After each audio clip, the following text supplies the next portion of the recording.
पारदर्शी पोर्टाल घोटाला को तदंत करने राज्य सरकार जो कमिटी कर कमिटी को आम स्वागत करुचु। ओडिशा अभिभावक महासंघ सब कही आसते कौन कथा त्रुटि बाहर ताकू सुधार जाए एवं जदि राज्य सरकार आज कमिटी गठन कर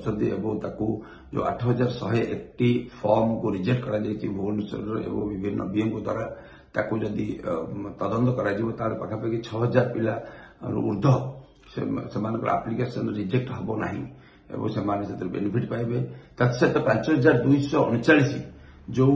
नोट अलॉटेड अच्छी जेहेतु स्कूल बर्तमान पाखापाखि 29,000 अच्छी एवं नोट अलॉटेड 5239 अच्छी ताकू आम आशा करुचु जदि से आउ थे लटरी करके दिज्व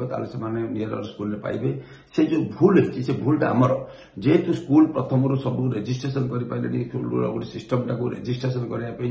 डायरेक्टर माननीय उच्च न्यायालय कमिटमेंट करते पूरा कर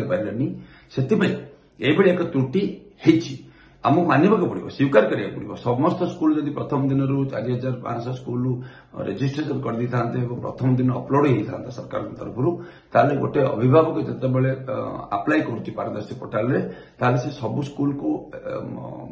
देखी पारता चॉइस 5टा दे पारता लटरी से जमी गोटे स्कूल पाई था जेहेतु स्कूल अपलोड होता गोटे स्कूल बाहर से गोटे स्कूल पकईते